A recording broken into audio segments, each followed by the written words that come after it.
नमस्ते दोस्त, स्वागत है आपका रात का सुहाना सफर में। आज की रात हम एक ऐसी कहानी सुनने जा रहे हैं जो डराने नहीं आई है, बल्कि दिल को छूकर चुपचाप बैठ जाने वाली है। इस कहानी का नाम है मजबूरी का चोर। यह कहानी किसी बड़े शहर की नहीं, बल्कि एक छोटे से गांव की है, जहां लोग एक दूसरे को नाम से नहीं, रिश्तों से पहचानते थे। जहां दरवाजे बंद होने से पहले दिल खुले रहते थे। लेकिन उसी शांत गांव में एक रात ऐसी आई जिसने यह सवाल खड़ा कर दिया, क्या हर चोर वाकई अपराधी होता है? इस कहानी का नायक कोई चालाक इंसान नहीं है। वह बस एक बेटा है जिसके सामने एक तरफ भूख खड़ी थी और दूसरी तरफ उसकी माँ की बुझती सांसें। गांव में जब चोरी की बात फैलती है तो उंगलियां उठती हैं, शक गहराता है और खामोशियां भारी हो जाती हैं। लेकिन कोई यह नहीं देखता कि उस चोरी से पहले कितनी रातें बिना खाना गुजरी थीं और कितनी बार आत्मसम्मान ने पेट से लड़ाई हारी थी।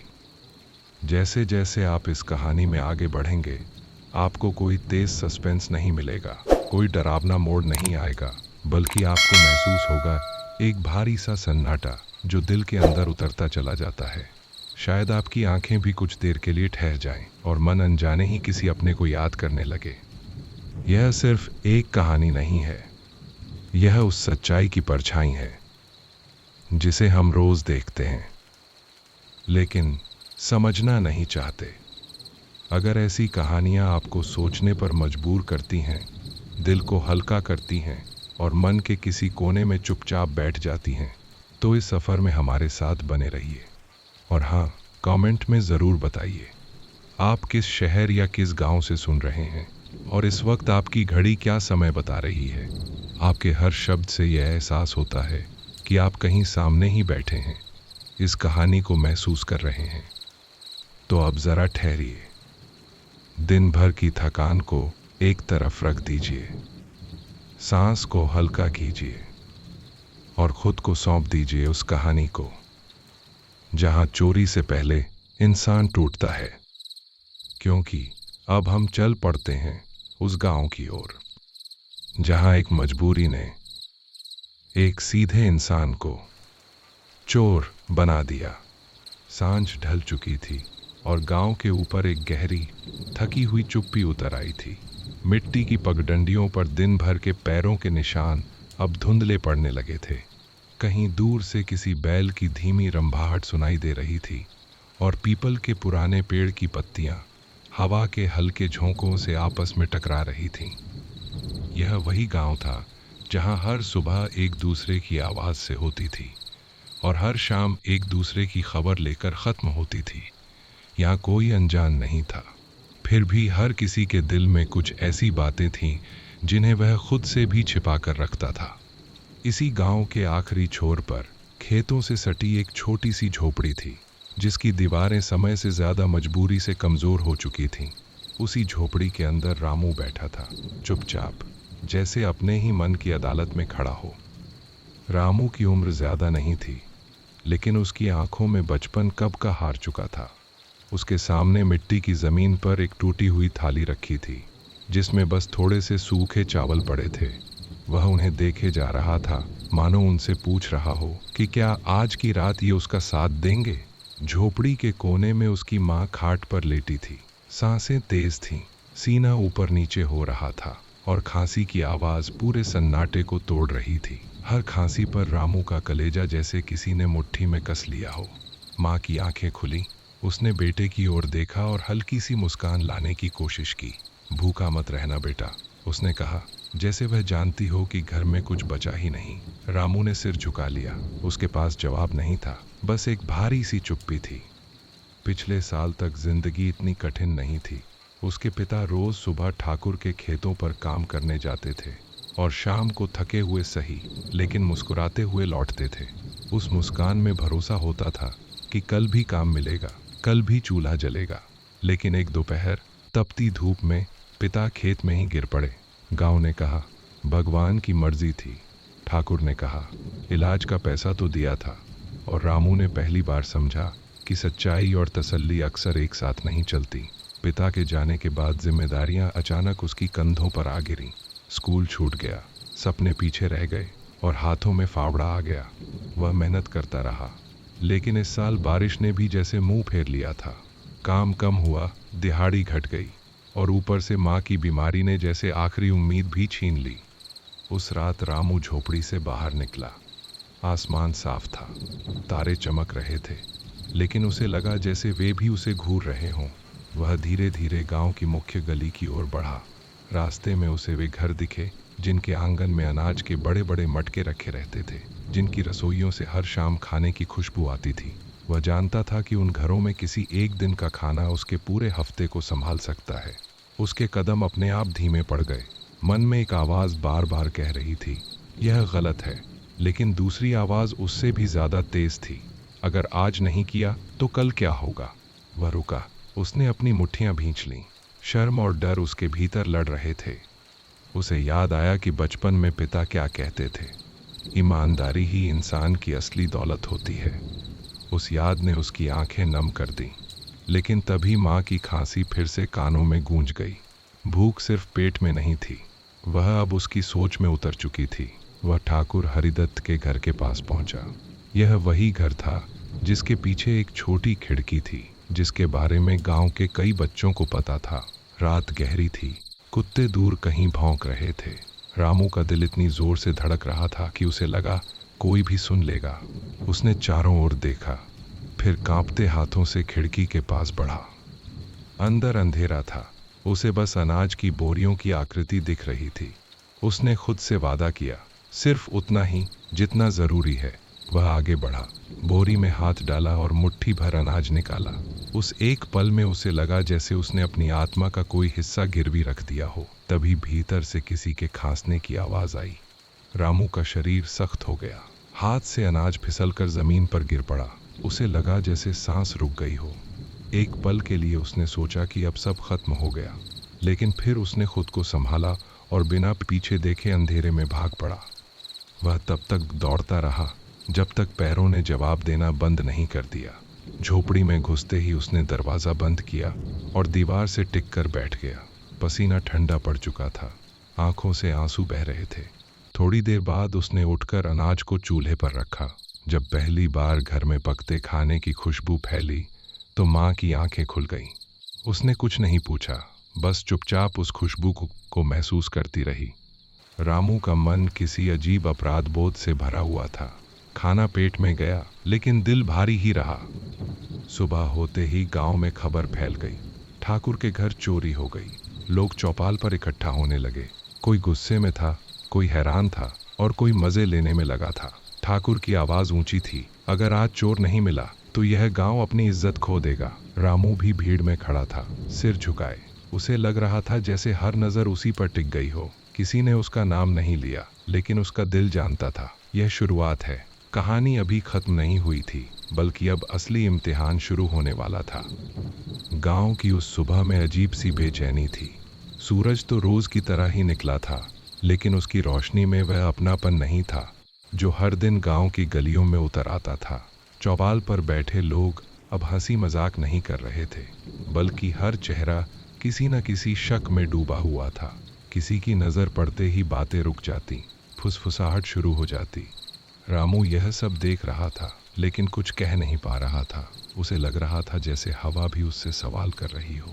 वह घर लौटा तो माँ ने पूछा, क्या हुआ बेटा, गांव में इतना शोर क्यों है? रामू ने झूठ बोलने की कोशिश की, लेकिन शब्द गले में अटक गए। उसने बस इतना कहा, कुछ नहीं माँ, ऐसे ही बातें हो रही हैं। माँ ने उसकी आंखों में झांक कर देखा, जैसे कुछ समझ गई हो, मगर उसने कुछ पूछा नहीं। शायद माएँ सच जानकर भी उसे शब्दों में ढालने से डरती हैं। दिन चढ़ने के साथ साथ बातें और तेज होने लगी। कोई कह रहा था कि चोरी बाहर के किसी आदमी ने की है, तो कोई यह भी कहने लगा कि गांव में ही कोई ऐसा है जो ज़रूरत से ज़्यादा चुप रहने लगा है। रामू जब भी यह सुनता, उसका दिल जोर से धड़कने लगता। उसे लग रहा था कि हर आवाज़ उसी की तरफ इशारा कर रही है। वह काम की तलाश में बाहर गया, लेकिन हाथ पांव साथ नहीं दे रहे थे। फावड़ा उठाने की कोशिश करता तो हाथ कांपने लगते। उसे पहली बार महसूस हुआ कि डर सिर्फ किसी सज़ा का नहीं होता, बल्कि बदनामी का भी होता है। उसे अपनी माँ की चिंता थी। अगर गांव को सच पता चल गया तो वह कैसे यह सब झेलेगी। माँ की बीमारी, गरीबी और अब यह चोरी, सब एक साथ उसकी जिंदगी पर टूट पड़े थे। दोपहर होते होते ठाकुर ने पंचायत बुलाने का ऐलान कर दिया। यह खबर सुनते ही रामू के भीतर जैसे कुछ टूट गया। पंचायत गांव की सबसे बड़ी अदालत थी, जहां फैसले सिर्फ सच पर नहीं बल्कि इज्जत पर भी होते थे। वह जानता था कि अगर मामला वहां पहुंचा तो बात सिर्फ अनाज तक सीमित नहीं रहेगी। गांव का हर आदमी, हर औरत अपनी राय रखेगा और राय अक्सर पत्थर बन जाती है। रामू झोपड़ी में बैठा रहा, दीवार को ताकता रहा। माँ ने उसकी हालत देखी तो धीरे से पूछा, बेटा क्या तू किसी परेशानी में है? रामू के होंठ कांपे। वह सच बताना चाहता था लेकिन डर गया। अगर माँ को सब पता चल गया तो शायद उसका दिल यह बोझ सह न पाए। शाम को गांव का माहौल और भारी हो गया। पंचायत की तैयारी होने लगी, चौपाल साफ की गई, लोग इकट्ठा होने लगे। रामू दूर से यह सब देख रहा था। उसे ऐसा लग रहा था जैसे वह खुद अपने ही फैसले की तैयारी देख रहा हो। उसे बार बार वह रात याद आ रही थी, कांपते हाथ, गिरा हुआ अनाज और अंधेरे में भागता हुआ वह खुद। उसे एहसास हुआ कि चोरी सिर्फ एक काम नहीं था, वह एक घाव था जो अब पूरे गांव को महसूस होने वाला था। उसी वक्त उसने ठान लिया कि वह भागेगा नहीं, चाहे जो हो। वह सच से आंख नहीं चुराएगा। लेकिन यह हिम्मत भी डर से भरी हुई थी, जैसे कोई जलते अंगारों पर चलने जा रहा हो।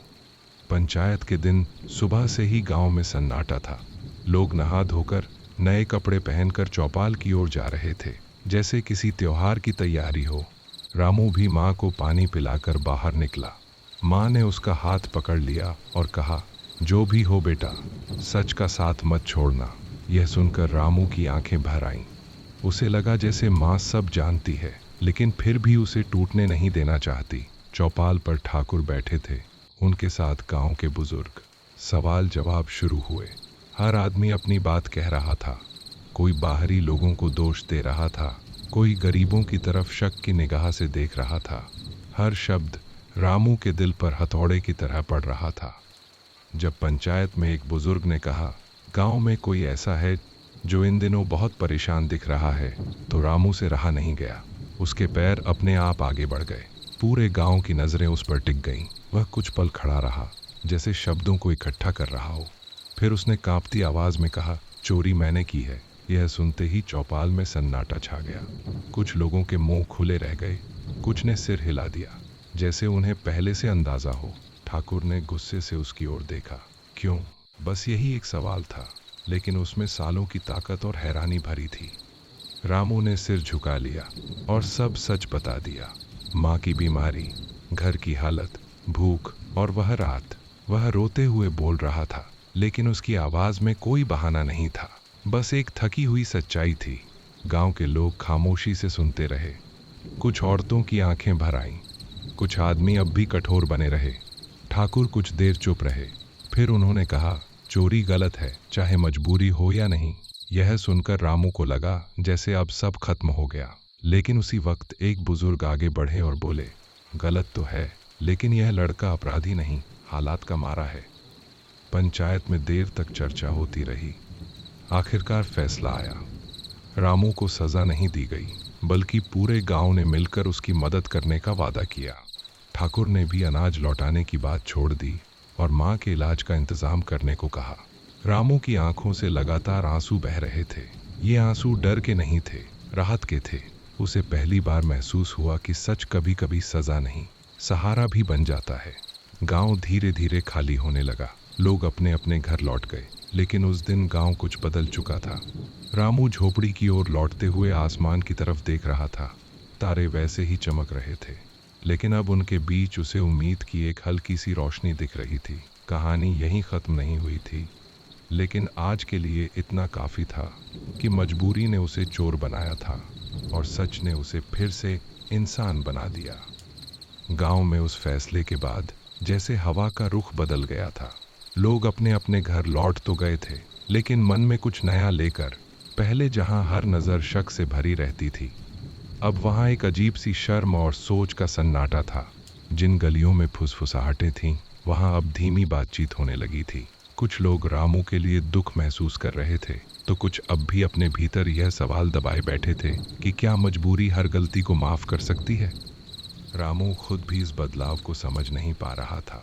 वह झोपड़ी के बाहर बैठा मिट्टी में उंगलियां फेरता रहा। माँ अंदर सो रही थी। पहली बार थोड़ी चैन की नींद। रामू के मन में सुकून था, लेकिन वह सुकून हल्का और डरा हुआ था, जैसे ज्यादा देर ठहरने से पहले ही उड़ जाएगा। उसे लग रहा था कि गांव ने उसे माफ तो कर दिया है, लेकिन क्या वह खुद को माफ कर पाएगा। अगले कुछ दिन रामू के लिए अजीब थे। लोग रास्ते में उसे देखकर रुक जाते, कुछ हालचाल पूछते, कुछ बिना कुछ कहे सिर हिला देते। जिन हाथों से पहले काम के लिए मना कर दिया जाता था, अब वही हाथ उसे बुलाने लगे थे। किसी ने खेत में काम दिया, किसी ने घर की मरम्मत के लिए बुलाया। यह सब देखकर रामू का दिल भारी हो जाता। वह जानता था कि यह मदद दया से ज्यादा उस सच्चाई की वजह से है जो पंचायत में सामने आई थी। वह हर शाम माँ के पास बैठकर उसके पैर दबाता और मन ही मन सोचता, क्या यह सब उसकी गलती का प्रायश्चित है या गांव का अपना बोझ हल्का करने की कोशिश। माँ की तबीयत धीरे धीरे संभल रही थी।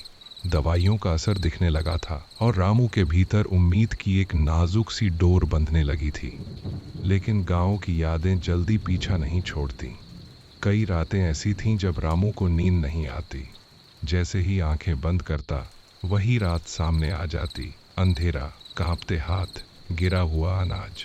वह उठकर बाहर बैठ जाता, आसमान की तरफ देखता और खुद से सवाल करता कि अगर वही हालात फिर आए तो क्या वह फिर वही करेगा। उसे डर था इस सवाल के जवाब से।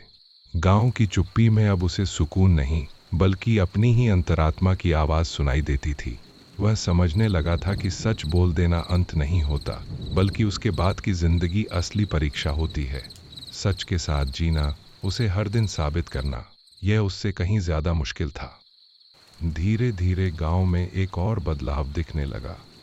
जिन घरों में अनाज भरा रहता था, वहां अब कभी कभी कोई ना कोई जरूरतमंद दिखाई देने लगा। पंचायत के फैसले ने लोगों को सोचने पर मजबूर कर दिया था। किसी ने चुपचाप किसी के घर चावल रख दिए, किसी ने दवा के पैसे दे दिए। यह सब खुलकर नहीं होता था, जैसे सब अपनी भलाई को छुपाना चाहते हों। रामू यह सब देख रहा था, लेकिन खुद को इससे दूर रखने की कोशिश करता था। उसे लगता था कि अगर उसने इस मदद को बहुत आसानी से स्वीकार कर लिया तो कहीं फिर वही बोझ न बन जाए जिससे वह निकलना चाहता था। उसने तय किया कि वह मेहनत से पीछे नहीं हटेगा, चाहे हालात कितने ही कठिन क्यों न हो। एक दिन ठाकुर हरिदत्त ने उसे अपने पास बुलाया। रामू का दिल धड़कने लगा।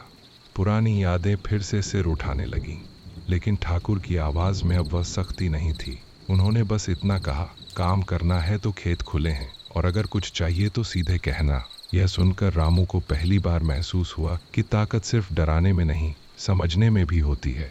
वह चुपचाप सिर झुकाकर लौट आया। उस शाम उसने माँ को बताया तो माँ की आंखों में आंसू आ गए। देखा बेटा, उसने कहा, सच कभी खाली हाथ नहीं लौटता। रामू ने पहली बार उस वाक्य को सच होते देखा। समय बीतता गया। माँ की तबीयत काफी हद तक ठीक हो गई थी। झोपड़ी में अब हर रोज चूल्हा जलता था। रामू की थकान अब भी थी, लेकिन उसमें डर कम और हिम्मत ज्यादा थी। गांव में लोग अब उसे चोर की तरह नहीं, बल्कि उस लड़के की तरह देखने लगे थे जिसने सच बोलने की हिम्मत की थी। फिर भी कुछ निगाहें ऐसी थीं जिनमें पुरानी छाया बाकी थी। रामू यह समझता था कि भरोसा एक दिन में नहीं बनता। वह हर दिन अपने काम से, अपने व्यवहार से यह दिखाने की कोशिश करता कि वह वही रामू है, ईमानदार, मेहनती, जिसे हालात ने एक रात के लिए तोड़ दिया था। एक शाम जब वह खेत से लौट रहा था, उसने देखा कि वही पगडंडी अब उसे पहले जैसी डरावनी नहीं लग रही थी। पीपल के पत्तों की सरसराहट में अब सवाल नहीं, बल्कि शांति थी। उसे लगा जैसे गांव भी धीरे धीरे अपने घाव भर रहा है। उसने आसमान की तरफ देखा, जहां सूरज ढल रहा था, लेकिन अंधेरा डरावना नहीं लग रहा था। उस पल उसे एहसास हुआ कि मजबूरी इंसान को गिरा सकती है, लेकिन उठना उसके अपने हाथ में होता है। सच ने उसे उस रात से बाहर निकाला था और मेहनत उसे आगे ले जा रही थी। गांव की जिंदगी फिर से अपनी रफ्तार पकड़ चुकी थी। लोग त्योहारों की तैयारी करने लगे थे, बच्चे गलियों में खेल रहे थे, सब कुछ सामान्य लग रहा था। लेकिन उस सामान्य के भीतर एक नई समझ जन्म ले चुकी थी। रामू जानता था कि उसकी कहानी गांव की दीवारों में कहीं ना कहीं दर्ज हो चुकी है, एक याद की तरह, एक सबक की तरह। वह झोपड़ी के बाहर बैठा माँ के साथ चुपचाप शाम देख रहा था। माँ ने उसका हाथ पकड़ लिया। रामू ने उस पकड़ में डर नहीं, भरोसा महसूस किया। उसे लगा कि शायद यही जीत है, कि मजबूरी ने उसे चोर बनाया था, लेकिन इंसान बने रहने की जिद ने उसे फिर से उसकी पहचान लौटा दी। गांव में आई इस नई समझ के साथ जिंदगी धीरे धीरे आगे बढ़ रही थी, लेकिन बीते हुए दिनों की परछाइयां अभी पूरी तरह मिट नहीं पाई थीं। हर सुबह जब रामू उठता तो उसे लगता जैसे आज का दिन बीते कल से थोड़ा आसान होगा, और हर रात उसे यह डर भी सताता कि कहीं यह सुकून बस एक अस्थायी ठहराव न हो। वह अब पहले से ज्यादा मेहनत करने लगा था, जैसे हर दिन अपने भीतर एक कर्ज चुकाने की कोशिश कर रहा हो। खेतों में काम करते हुए उसकी पीठ झुक जाती, हथेलियां छिल जाती, लेकिन वह रुकता नहीं था। उसे लगता था कि अगर वह थक गया तो कहीं फिर वही रात लौट ना आए जिसने उसकी जिंदगी को एक पल में उलट दिया था। गांव के लोग उसे काम करते देखते, कुछ चुपचाप सिर हिलाते, कुछ मन ही मन यह स्वीकार करते कि यह लड़का कमजोर नहीं बल्कि हालात से लड़ा हुआ है। रामू खुद भी अब यह समझने लगा था कि इज्जत मांगने से नहीं, निभाने से मिलती है। माँ के साथ उसके रिश्ते में भी एक नया मोड़ आ गया था। पहले जहाँ वह अपनी तकलीफ छुपाकर बेटे को मजबूत दिखने की कोशिश करती थी, अब वह खुलकर उससे बात करने लगी थी। कई शामें ऐसी होती जब दोनों चुपचाप बाहर बैठे रहते और माँ अचानक किसी पुराने दिन की बात छेड़ देती, पिता की हंसी, बीते त्योहार, या वह समय जब घर में कम था लेकिन डर नहीं था। रामू इन बातों को सुनते हुए भीतर ही भीतर खुद को जोड़ने की कोशिश करता। उसे एहसास होता कि उसकी मजबूरी सिर्फ उसकी नहीं थी, बल्कि इस गांव में कई घरों की कहानी उससे मिलती जुलती थी। फर्क बस इतना था कि उसकी कहानी सामने आ गई थी। माँ कई बार उसका हाथ पकड़कर कहती, बेटा, जो हो गया उसे सीने में रखकर मत बैठ, जिंदगी आगे बढ़ने का नाम है। इन शब्दों में उसे डांट नहीं, सहारा मिलता था। गांव के बुजुर्गों में भी अब पहले जैसी कठोरता नहीं रही थी। वे जब चौपाल पर बैठते तो बातें सिर्फ फसलों या मौसम की नहीं होती, बल्कि इंसानों की हालत की भी होने लगी थी। कोई कहता कि मेहनत करने वालों के लिए काम का इंतजाम होना चाहिए, तो कोई यह मानने लगा कि भूख को अपराध से पहले समझना जरूरी है। रामू इन चर्चाओं में सीधे शामिल नहीं होता था, लेकिन दूर से सुनता और सोचता था कि शायद उसकी एक गलती ने गांव को आईना दिखा दिया है। उसे यह भी डर लगता कि कहीं लोग उसकी कहानी को बस एक किस्से की तरह न याद रखें और असली सबक फिर खो जाए। वह चाहता था कि जो कुछ हुआ वह सिर्फ उसकी जिंदगी नहीं, बल्कि दूसरों की सोच भी बदले। एक दिन गांव में एक और संकट आ गया। बारिश फिर से कम हुई थी और फसल को नुकसान होने लगा था। कई घरों में चिंता लौट आई थी। रामू ने यह सब देखा तो उसका दिल बैठने लगा। पुराने डर फिर से उठाने लगे, भूख, कमी और वही मजबूरी। लेकिन इस बार हालात थोड़े अलग थे। गांव ने मिलकर फैसला किया कि जो भी थोड़ा ज्यादा रखता है वह दूसरों के साथ बांटेगा। यह फैसला किसी पंचायत के आदेश से नहीं, बल्कि एक समझ से निकला था। रामू इस पहल का हिस्सा बना, न अगुआ की तरह, न पीड़ित की तरह, बल्कि एक साधारण इंसान की तरह। वह अनाज ढोता, लोगों के घर पहुंचाता और मन ही मन सोचता कि शायद यही उसकी कहानी का सबसे बड़ा मोड़ है, जहां वह लेने वाला नहीं, देने वाला बन रहा है। इन दिनों में रामू के भीतर एक नई इच्छा भी जन्म लेने लगी थी। वह सिर्फ आज के लिए नहीं, आने वाले कल के लिए भी सोचना चाहता था। उसने तय किया कि वह थोड़ी थोड़ी बचत करेगा, चाहे कितनी ही मुश्किल क्यों ना हो। यह काम आसान नहीं था, लेकिन हर सिक्का उसे यह एहसास दिलाता कि वह अपने भविष्य की नींव खुद रख रहा है। माँ भी उसे देखकर खुश होती थी, लेकिन साथ ही डरती भी थी कि कहीं वह खुद पर ज्यादा बोझ न डाल ले। रामू अब पहले की तरह चुप नहीं रहता था। वह माँ से अपने डर, अपनी योजनाओं के बारे में बात करता। उसे लगता था कि डर साझा करने से हल्का हो जाता है। गांव के कुछ बच्चे अब रामू के पास बैठने लगे थे। वे उससे खेतों के किस्से सुनना चाहते थे या बस उसकी बातें सुनते थे। रामू को यह सब अजीब लगता, लेकिन अच्छा भी। उसे एहसास हुआ कि बच्चे उसे उस रात से नहीं बल्कि आज से देख रहे हैं। वह उन्हें मेहनत और ईमानदारी की बातें बताता, लेकिन बिना उपदेश दिए। वह नहीं चाहता था कि उसकी कहानी डर की तरह सुनाई जाए, बल्कि सीख की तरह समझी जाए। कभी कभी उसे लगता कि शायद यही उसकी असली जिम्मेदारी है कि वह अपनी गलती को बोझ नहीं, अनुभव बनाए। समय के साथ गांव में त्योहार आया। वही गलियां, वही चौपाल, लेकिन माहौल में अब एक अलग गर्माहट थी। रामू ने पहली बार बिना झिझक लोगों के साथ त्योहार मनाया। किसी ने उसे अलग नहीं किया, किसी ने उंगली नहीं उठाई। वह जानता था कि सब कुछ पूरी तरह भुलाया नहीं गया है, लेकिन स्वीकार कर लिया गया है।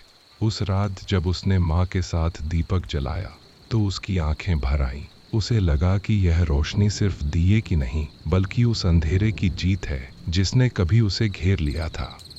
रात गहराने लगी और गांव धीरे धीरे सोने लगा। रामू बाहर बैठा आसमान देख रहा था। वही तारे, वही चुप्पी, लेकिन अब उसका मन खाली नहीं था। उसे लगा कि जिंदगी ने उसे एक कड़ा सबक दिया है, लेकिन साथ ही एक दूसरा मौका भी। वह जानता था कि आगे भी मुश्किलें आएंगी, लेकिन अब वह उनसे भागने वाला नहीं था। मजबूरी ने उसे एक रात के लिए तोड़ दिया था, लेकिन उसी टूटन ने उसे यह सिखाया था कि इंसान अपनी गलती से भागकर नहीं, उसे स्वीकार करके आगे बढ़ता है। गांव भी यह सीख धीरे धीरे समझ रहा था, और शायद यही इस कहानी का सबसे सच्चा अंत नहीं, बल्कि एक नई शुरुआत थी। समय अब तेजी से नहीं, बल्कि गहराई से आगे बढ़ रहा था। हर बीतता दिन रामू को बाहर से नहीं, भीतर से बदल रहा था। अब वह सिर्फ हालात से लड़ने वाला नहीं रहा, बल्कि उन्हें समझने वाला बनता जा रहा था। खेत में काम करते हुए पसीने के साथ जो थकान गिरती थी, वह शरीर की नहीं, मन की होती थी। उसे लगने लगा था कि मेहनत सिर्फ पेट भरने का जरिया नहीं, बल्कि आत्मसम्मान को रोज रोज जिंदा रखने की प्रक्रिया है। गांव के लोग अब उसे देखकर यह नहीं सोचते थे कि यही वह लड़का है जिसने चोरी की थी, बल्कि यह देखते थे कि यही वह लड़का है जो हर सुबह सबसे पहले खेत में उतरता है और सबसे आखिर में लौटता है। यह बदलाव किसी एक घटना से नहीं, बल्कि रोज के छोटे छोटे फैसलों से आया था। झुककर काम करने का फैसला, आंख मिलाकर बात करने का फैसला, और खुद से भागने के बजाय खुद को स्वीकार करने का फैसला। माँ अब पहले जैसी कमजोर नहीं लगती थी, लेकिन उसकी आंखों में बेटे के लिए चिंता अब भी रहती थी। वह जानती थी कि रामू बाहर से मजबूत दिखने लगा है, मगर भीतर कहीं ना कहीं वह अब भी उस रात का बोझ ढो रहा है। कई बार रात में माँ उसकी करवटें बदलते हुए देखती तो चुपचाप उठकर उसके सिर पर हाथ फेर देती। रामू नींद में भी उस स्पर्श को पहचान लेता और थोड़ी देर के लिए उसका मन शांत हो जाता। माँ को लगता था कि बेटे को समझाने के लिए बड़े शब्दों की जरूरत नहीं, बस यह भरोसा काफी है कि वह अकेला नहीं है। रामू भी अब यह समझने लगा था कि कमजोरी छुपाने से नहीं, साझा करने से कम होती है। वह माँ से अपनी थकान, अपने डर, यहाँ तक कि अपनी शर्म के बारे में भी बात करने लगा था, और हर बार बात खत्म होने पर उसका दिल थोड़ा हल्का हो जाता। गांव के भीतर अब एक और बदलाव चुपचाप जन्म ले रहा था। लोग पहले जहां अपनी परेशानियां छुपा लेते थे, अब एक दूसरे से कहने लगे थे। किसी के घर अनाज कम होता तो वह शर्म से नहीं, भरोसे से बात करता। यह भरोसा किसी नियम से नहीं आया था, बल्कि एक कहानी से आया था, रामू की कहानी से। हालांकि कोई उसका नाम खुलकर नहीं लेता था, लेकिन सब जानते थे कि उस एक घटना ने गांव को खुद से सवाल पूछने की हिम्मत दी है। चौपाल पर अब सिर्फ फैसले नहीं होते थे, आत्ममंथन भी होता था। बुजुर्ग जब कहते कि भूख आदमी को तोड़ देती है, तो उसमें अनुभव होता था, सिर्फ ज्ञान नहीं। रामू दूर से यह सब देखता और सोचता कि शायद उसका दर्द बेकार नहीं गया। एक दिन गांव में शहर से एक साहूकार आया।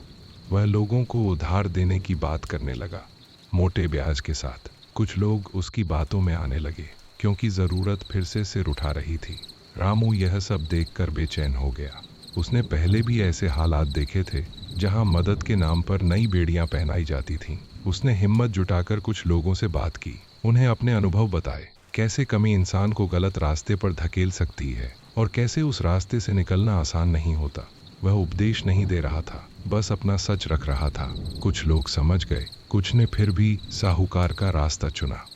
रामू जानता था कि हर किसी की लड़ाई अलग होती है, लेकिन उसने यह सीख लिया था कि चुप रहना हमेशा सही नहीं होता। इसी दौरान रामू के भीतर एक सपना आकार लेने लगा। वह चाहता था कि गांव में ऐसा कोई इंतजाम हो जहां जरूरत पड़ने पर कोई भूख या इलाज के लिए गलत कदम उठाने को मजबूर न हो। यह सपना बड़ा था, शायद उसकी हैसियत से भी बड़ा, लेकिन वह डरने के बजाय उसे धीरे धीरे समझने लगा। उसने कुछ युवाओं से बात की जो उसकी तरह मेहनत करते थे और बेहतर जिंदगी चाहते थे। वे रात को बैठकर बातें करते, कैसे थोड़ा थोड़ा जोड़कर एक साझा सहारा बनाया जा सकता है। ये बातें अभी कच्ची थीं, लेकिन उनमें सच्चाई थी। रामू को लगा कि शायद यही उसका अगला इम्तिहान है, सिर्फ खुद को बचाना नहीं, बल्कि दूसरों के लिए रास्ता बनाना। गांव के बच्चे अब उसे अलग नज़र से देखने लगे थे। वे उसके पास आकर बैठते, सवाल पूछते, भैया अगर गलती हो जाए तो क्या करें? रामू ऐसे सवालों पर रुक जाता। वह जानता था कि उसका जवाब सिर्फ शब्द नहीं होगा, बल्कि उसका अपना उदाहरण होगा। वह बच्चों से कहता कि गलती से भागो मत, उसे समझो। उसके चेहरे पर न कोई घमंड होता, न कोई हीरो बनने की कोशिश। शायद इसी वजह से बच्चे उसकी बातों को सुनते थे। रामू को लगता था कि अगर उसकी कहानी किसी बच्चे को गलत कदम उठाने से रोक दे तो शायद उसकी पीड़ा का कुछ मतलब निकल आए। एक शाम जब गांव में हल्की बारिश हुई, रामू भीगते हुए झोपड़ी तक आया। मिट्टी की खुशबू फैली हुई थी। उसने माँ के साथ बैठकर गर्म चाय पी। बाहर अंधेरा था, लेकिन वह अंधेरा डरावना नहीं था। रामू ने महसूस किया कि अब अंधेरा उसे निगलता नहीं, बल्कि उसे सोचने की जगह देता है। उसने माँ से कहा, अगर फिर कभी हालात बिगड़े तो मैं चोरी नहीं करूँगा। माँ ने कुछ नहीं कहा, बस उसकी तरफ देखा। उस नज़र में न सवाल था न डर, बस भरोसा था। रामू को लगा कि यही भरोसा उसकी सबसे बड़ी पूंजी है। रात गहराती गई और गांव सो गया। रामू देर तक जागता रहा। उसे पता था कि जिंदगी ने उसे पूरी तरह माफ़ नहीं किया है और शायद कभी करेगी भी नहीं, लेकिन उसने यह मान लिया था कि इंसान का काम माफ़ी पाना नहीं, बल्कि सही रास्ते पर चलते रहना है। मजबूरी उसे एक बार गिरा चुकी थी, लेकिन अब वह जानता था कि हर गिरने के बाद उठना उसके अपने हाथ में है। गांव, माँ और उसकी अपनी अंतरात्मा, तीनों अब उसके साथ थे। कहानी अभी खत्म नहीं हुई थी, क्योंकि जिंदगी खुद एक चलती हुई कहानी है, लेकिन इतना तय था कि अब रामू उस कहानी का भाग्य नहीं, उसका लेखक बनने लगा था। बरसों बाद जब रामू उस दौर को याद करता तो उसे लगता कि असली मोड़ उसी समय आया था, जब जिंदगी ने उससे कुछ छीना नहीं, बल्कि उसे जिम्मेदारी सौंप दी। अब वह सिर्फ अपने लिए नहीं जी रहा था, बल्कि अनजाने ही कई नज़रों की उम्मीद बन गया था। सुबह खेत में काम करते हुए जब सूरज की पहली किरण उसके पसीने से भीगे चेहरे पर पड़ती, तो उसे लगता जैसे हर दिन उसे फिर से स्वीकार किया जा रहा है। यह स्वीकार गांव का नहीं था, यह उसका खुद का था। पहले वह मेहनत करता था क्योंकि करना मजबूरी थी। अब वह मेहनत करता था क्योंकि रुक जाना उसे गलत लगता था। हर दिन के साथ उसका आत्मसम्मान गहराता जा रहा था। लोग जब उससे सलाह पूछते तो वह चौंक जाता। कल तक जो खुद रास्ता ढूंढ रहा था, आज वही किसी और को दिशा दिखा रहा है। उसे समझ आने लगा था कि जिंदगी में सबसे बड़ी कमाई पैसा नहीं, भरोसा होता है, और वह भरोसा उसे धीरे धीरे मिल रहा था। माँ अब पहले की तरह बीमार तो नहीं रहती थी, लेकिन उम्र और संघर्ष की लकीरें उसके चेहरे पर साफ दिखने लगी थीं। रामू जब उसे देखता तो भीतर एक अजीब सी कसक उठती कि उसने बहुत कुछ सहा है बिना शिकायत के। कई शामें ऐसी होती जब माँ पुराने दिनों की बातें करने लगती, पिता की हंसी, खेतों की हरियाली और वे छोटे छोटे सपने जो वक्त के साथ कहीं दब गए थे। रामू चुपचाप सुनता रहता। वह अब समझने लगा था कि माँ की बातें सिर्फ यादें नहीं, बल्कि भरोसे की जड़ें हैं जो उसे ज़मीन से बांधे रखती हैं। माँ को भी अब बेटे पर गर्व होने लगा था, लेकिन वह गर्व शब्दों में नहीं, उसकी नज़रों में दिखता था। वह जानती थी कि रामू अब सिर्फ उसका बेटा नहीं, बल्कि एक ऐसा इंसान बन रहा है जो गिरकर भी खड़ा रहना जानता है। गांव में अब पंचायतें सिर्फ झगड़ों के लिए नहीं होती थीं। कई बार लोग इकट्ठा होकर हालचाल पूछते, एक दूसरे की परेशानियां सुनते। यह बदलाव किसी कानून से नहीं आया था, बल्कि डर के टूटने से आया था। पहले लोग अपनी गरीबी को छुपाते थे, अब वे उसे साझा करने लगे थे। रामू अक्सर इन बैठकों में पीछे बैठता, सुनता रहता। उसे अच्छा लगता था कि उसकी कहानी अब किसी की जिंदगी का बोझ नहीं बल्कि किसी की हिम्मत बन रही है। कुछ लोग अब भी ताने देते, पुराने किस्से उछालते, लेकिन रामू ने सीख लिया था कि हर आवाज का जवाब देना जरूरी नहीं होता। कुछ आवाजें वक्त के साथ खुद ही थक जाती हैं। उसे यह भी समझ आ गया था कि बदलाव कभी पूरा नहीं होता, वह बस चलता रहता है। धीरे धीरे गांव के युवाओं के साथ उसका रिश्ता गहरा होने लगा। वे अब सिर्फ काम की बात नहीं करते थे बल्कि भविष्य की भी सोचने लगे थे। कोई कहता कि बच्चों को पढ़ाना चाहिए, कोई कहता कि मिलकर कुछ बचत की जाए। रामू इन बातों को सुनकर सोचता कि शायद यही वह सपना है जो उसने देखा था, छोटा लेकिन सच्चा। उन्होंने मिलकर तय किया कि हर महीने थोड़ा थोड़ा अनाज या पैसा जमा किया जाएगा ताकि किसी के बीमार पड़ने या भूखा रहने पर कोई गलत कदम न उठाए। यह योजना बड़ी नहीं थी लेकिन ईमानदार थी। जब पहली बार किसी ज़रूरतमंद को उस जमा से मदद मिली तो रामू की आंखें भर आईं। उसे लगा जैसे उसकी पुरानी गलती का एक छोटा सा हिस्सा आज ठीक हो गया हो। गांव के बच्चे अब उसके पास सिर्फ सवाल लेकर नहीं आते थे बल्कि अपने सपने भी लाने लगे थे। कोई पढ़ना चाहता था, कोई शहर जाकर काम करना। रामू उन्हें बड़े सपनों के बारे में नहीं बल्कि छोटे कदमों के बारे में समझाता। वह कहता कि पहले खुद पर भरोसा करना सीखो, फिर दुनिया पर। बच्चों की आंखों में चमक देखकर उसे लगता कि शायद भविष्य इतना अंधेरा नहीं है जितना उसने कभी समझा था। कई बार वह खुद भी सोचता कि अगर उसके पिता जिंदा होते तो शायद उसे देखकर चुपचाप मुस्कुरा देते। यह ख्याल उसे दुखी नहीं करता बल्कि मजबूत बनाता था। एक साल बीतते बीतते गांव में फिर से मुश्किलें आईं। बारिश कम हुई, फसल कमजोर रही, चिंता फिर से फैलने लगी। लेकिन इस बार हालात अलग थे। लोग घबराए जरूर पर टूटे नहीं। रामू ने देखा कि वही लोग जो पहले डर से चुप हो जाते थे अब एक दूसरे से बात कर रहे थे। मदद मांगने में अब उतनी शर्म नहीं थी। उसने महसूस किया कि इंसान हालात से नहीं, अकेलेपन से हारता है। और इस बार गांव अकेला नहीं था। यह समझ उसे भीतर तक सुकून दे रही थी। एक रात रामू देर तक बाहर बैठा रहा। आसमान साफ था, तारे चमक रहे थे। उसने खुद से पूछा कि क्या वह अब खुश है। जवाब सीधा नहीं था। वह पूरी तरह खुश नहीं था लेकिन संतुलित था। उसे पता था कि जिंदगी फिर परीक्षा लेगी, शायद और कठिन तरीके से। लेकिन अब उसके भीतर वह डर नहीं था जो उसे अंधेरे में गलत कदम उठाने पर मजबूर कर दे। उसने सीख लिया था कि गलती इंसान को परिभाषित नहीं करती बल्कि उसके बाद लिया गया फैसला करता है। सुबह होने से पहले ही वह उठ गया। खेतों की ओर जाते हुए उसने गांव की ओर देखा। कच्चे घर, मिट्टी की गलियां और उनमें बसी सैकड़ों कहानियां। उसकी अपनी कहानी भी उन्हीं में से एक थी। न सबसे बड़ी, न सबसे दुखद, लेकिन सच्ची। वह जानता था कि जिंदगी उसे लेखक नहीं बल्कि रोज लिखने वाला बना चुकी है। हर दिन एक नया पन्ना, हर फैसला एक नई पंक्ति। मजबूरी ने उसे गिराया था, सच ने उसे खड़ा किया था और अब मेहनत उसे आगे बढ़ा रही थी। कहानी चल रही थी और शायद यही उसकी सबसे बड़ी जीत थी। समय के साथ रामू की जिंदगी में एक ठहराव आया, लेकिन यह ठहराव रुकने का नहीं, समझने का था। अब वह हर घटना को तुरंत सही गलत की तराजू में नहीं तौलता था बल्कि उसके पीछे छिपी वजह को देखने की कोशिश करता था। खेत में काम करते हुए जब कभी किसी मजदूर की आंखों में वही थकान दिखती जो कभी उसकी अपनी आंखों में हुआ करती थी तो रामू बिना कहे उसकी मदद कर देता।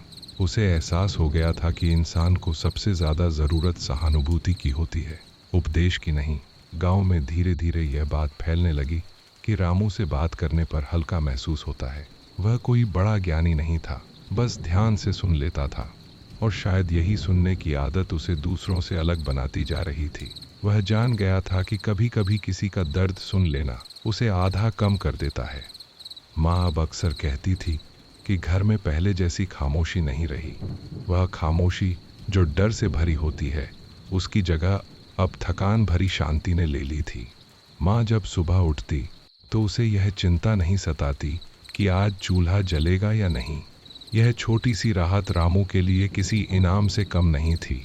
वह माँ को दवा समय पर देता, खाने का ध्यान रखता और उसके चेहरे पर लौटती रंगत को देखकर मन ही मन ईश्वर को धन्यवाद देता।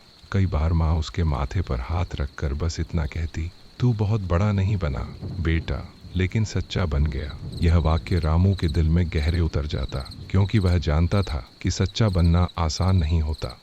गांव में अब लोग अपने बच्चों को रामू का उदाहरण देने लगे थे। कोई कहता, देखो गलती के बाद कैसे संभलना चाहिए, तो कोई कहता, सच बोलने की हिम्मत रखो। रामू को यह सुनकर कभी कभी डर लगता। उसे लगता कि कहीं लोग उसे ज़रूरत से ज़्यादा ऊंचा तो नहीं बैठा रहे। वह जानता था कि वह अब भी वही इंसान है जिससे गलती हो सकती है, इसीलिए वह खुद को हमेशा ज़मीन से जोड़े रखता। वह सबसे पहले खुद को याद दिलाता कि उसकी कहानी किसी चमत्कार की नहीं बल्कि संघर्ष की है। वह चाहता था कि लोग उससे सीखें, लेकिन उसे पूजे नहीं, क्योंकि पूजना दूरी पैदा करता है और वह दूरी फिर से गलत फहमियों को जन्म देती है। एक दिन गांव में एक बड़ा झगड़ा हो गया। दो परिवारों के बीच जमीन को लेकर विवाद इतना बढ़ गया कि बात हाथापाई तक पहुंच गई। पंचायत बैठी, आवाजें ऊंची होने लगी। रामू चुपचाप यह सब देख रहा था। उसने महसूस किया कि यह वही मोड़ है जहां पहले वह डर कर पीछे हट जाता, लेकिन इस बार उसने बीच में बोलने की हिम्मत की। उसने किसी का पक्ष नहीं लिया, बस यह कहा कि गुस्से में लिया गया फैसला हमेशा पछतावे की ओर ले जाता है। उसने दोनों पक्षों से उनकी मजबूरी सुनी और उन्हें एक दूसरे की मजबूरी समझने को कहा। बात तुरंत नहीं सुलझी, लेकिन पहली बार लोगों ने मारपीट की बजाय बात को चुना। रामू को लगा कि शायद यही उसकी असली भूमिका है, टूटते रिश्तों के बीच एक पुल बनना। समय के साथ वह छोटा सा सामूहिक सहारा जो युवाओं ने शुरू किया था, गांव की आदत बन गया। अब कोई बीमारी आती, कोई हादसा होता, तो लोग जानते थे कि वे अकेले नहीं हैं। रामू इसे अपनी जीत नहीं मानता था, बल्कि एक सामूहिक समझ का नतीजा समझता था। फिर भी कहीं न कहीं उसे यह सुकून था कि जिस रात उसने गलत कदम उठाया था, उसी रात से शुरू हुई कहानी आज किसी और को सही रास्ते पर चलने में मदद कर रही है। वह अक्सर सोचता कि अगर उस रात उसने सच न बोला होता तो शायद यह सब कभी न होता। यह सोच उसे सिखाती थी कि ईमानदारी कभी बेकार नहीं जाती, भले ही उसका फल देर से मिले। कभी कभी रामू अकेले बैठकर अपने पिता को याद करता। उसे लगता कि पिता होते तो क्या कहते, शायद डांटते, शायद चुपचाप कंधे पर हाथ रखते। अब वह उन कल्पनाओं से डरता नहीं था। उसे लगता कि पिता की सीखें ही तो थीं जिन्होंने उसे आखिरकार सच के सामने खड़ा किया। वह समझ गया था कि विरासत सिर्फ ज़मीन या नाम की नहीं होती, बल्कि मूल्यों की होती है, और उस विरासत को आगे बढ़ाना ही उसकी असली जिम्मेदारी है। इसी सोच के साथ वह हर दिन खुद से वादा करता कि चाहे हालात कैसे भी हों, वह अपनी सच्चाई से समझौता नहीं करेगा। गांव में बदलते मौसमों के साथ रामू भी बदलता रहा। कभी चिंता बढ़ती, कभी उम्मीद, लेकिन अब वह किसी एक भाव में फंसता नहीं था। उसे संतुलन आ गया था, न बहुत खुश होने का मोह, न बहुत दुखी होने का डर। उसने सीख लिया था कि जिंदगी किसी एक दिन का फैसला नहीं, बल्कि रोज की छोटी छोटी ईमानदार कोशिशों का नाम है। वह अब अपने बीते हुए कल से भागता नहीं था, बल्कि उसे अपने साथ लेकर चलता था, जैसे कोई अनुभव जिसे भूलना नहीं बल्कि समझना जरूरी है। एक सुबह जब वह खेत की मेड़ पर खड़ा सूरज उगते देख रहा था, तो उसे लगा कि उसकी कहानी किसी अंत की ओर नहीं बल्कि एक निरंतरता की ओर बढ़ रही है। गांव की मिट्टी, माँ की मुस्कान, लोगों का भरोसा, सब मिलकर उसे यह एहसास दिला रहे थे कि वह अब सिर्फ मजबूरी का चोर नहीं है। वह एक इंसान है जो गिरा था, संभला था और अब दूसरों को संभलने की वजह दे रहा था। कहानी यहीं रुकती नहीं, क्योंकि जिंदगी रुकती नहीं, लेकिन इतना तय था कि अब रामू अपने अतीत से शर्मिंदा नहीं था। वह उसे स्वीकार कर चुका था, और यही स्वीकार उसकी सबसे बड़ी आज़ादी बन चुकी थी। रामू के भीतर अब एक नई तरह की सतर्कता जन्म ले चुकी थी। वह जानता था कि भरोसा बनना जितना मुश्किल होता है, टूटना उतना ही आसान। इसलिए वह हर कदम सोच समझ कर रखने लगा। कभी किसी ने उसकी तारीफ की तो वह मुस्कुराकर बात बदल देता। उसे डर था कि अगर अहंकार आ गया तो वही जिंदगी फिर से उसे नीचे खींच लेगी। खेतों में काम करते हुए वह अब सिर्फ अपनी मजदूरी नहीं देखता था, बल्कि यह भी देखता था कि कौन थका है, कौन परेशान है और किसकी आंखों में उम्मीद बुझने लगी है। कई बार वह खुद थका होता, लेकिन फिर भी किसी और का बोझ थोड़ी देर के लिए उठा लेता। उसे लगने लगा था कि इंसान की असली ताकत उसके हाथों में नहीं, उसके झुक जाने में होती है। माँ के साथ उसके रिश्ते में भी अब एक गहरी मित्रता आ गई थी। पहले जहाँ वह माँ से अपनी परेशानी छुपाता था, अब वह सब कुछ कह देता था। माँ भी बिना टोके सुनती, बिना समाधान दिए बस साथ बैठी रहती। कई बार दोनों चुपचाप बाहर आंगन में बैठे रहते, आसमान को देखते हुए। उस चुप्पी में अब डर नहीं, अपनापन होता था। माँ को लगता था कि बेटा अब जिंदगी से लड़ नहीं रहा, बल्कि उसके साथ चलना सीख गया है। रामू को भी यह एहसास होने लगा था कि हर सवाल का जवाब होना जरूरी नहीं, कुछ सवालों के साथ जीना भी एक कला है। गांव में एक दिन स्कूल के मास्टर ने उससे बात की। उन्होंने कहा कि बच्चों के लिए शाम को पढ़ाई का इंतजाम करना चाहिए, क्योंकि कई बच्चे खेतों के काम में दिन भर लग जाते हैं। रामू पहले हिचकिचाया, उसे लगा कि वह कौन होता है पढ़ाने वाला। लेकिन फिर उसे याद आया कि उसे भी तो कभी किसी ने नहीं पूछा था कि वह स्कूल छोड़ना चाहता है या नहीं। उसने हामी भर दी। शाम को जब बच्चे उसके पास बैठे, कुछ कागज कुछ स्लेट लेकर, तो रामू को अजीब सी घबराहट हुई। लेकिन जैसे ही उसने पढ़ाना शुरू किया, उसे महसूस हुआ कि यह पढ़ाना नहीं, अपने अधूरे सपनों से बात करना है। बच्चों की जिज्ञासा उसे हर दिन थोड़ा और बेहतर इंसान बना रही थी। कुछ समय बाद गांव में यह चर्चा होने लगी कि रामू को पंचायत में कोई जिम्मेदारी देनी चाहिए। यह सुनकर रामू घबरा गया। उसे डर था कि सत्ता और जिम्मेदारी के बीच की रेखा बहुत पतली होती है। वह नहीं चाहता था कि लोग उससे डरें या उसे ऊंचा समझें। उसने साफ कहा कि वह फैसले लेने वाला नहीं बनना चाहता, बस मदद करने वाला रहना चाहता है। यह बात कुछ लोगों को समझ आई, कुछ को नहीं।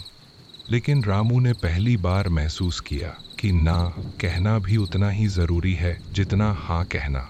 उसने सीख लिया था कि हर भूमिका निभाना जरूरी नहीं, कुछ भूमिकाओं से दूर रहना भी समझदारी होती है। एक बरस जब गांव में सूखा पड़ा, हालात फिर से कठिन हो गए। अनाज कम था, काम घट गया था, लेकिन इस बार डर की जगह तैयारी थी। लोगों ने मिलकर जो भी था उसे बराबर बांटा। रामू ने देखा कि मजबूरी फिर सामने खड़ी है, लेकिन अब उसका चेहरा उतना डरावना नहीं है, क्योंकि अब उसके सामने अकेलेपन की दीवार नहीं थी। वह समझ गया था कि हालात वही हैं, लेकिन इंसान बदल गए हैं। यह बदलाव उसे भीतर तक मजबूत कर रहा था।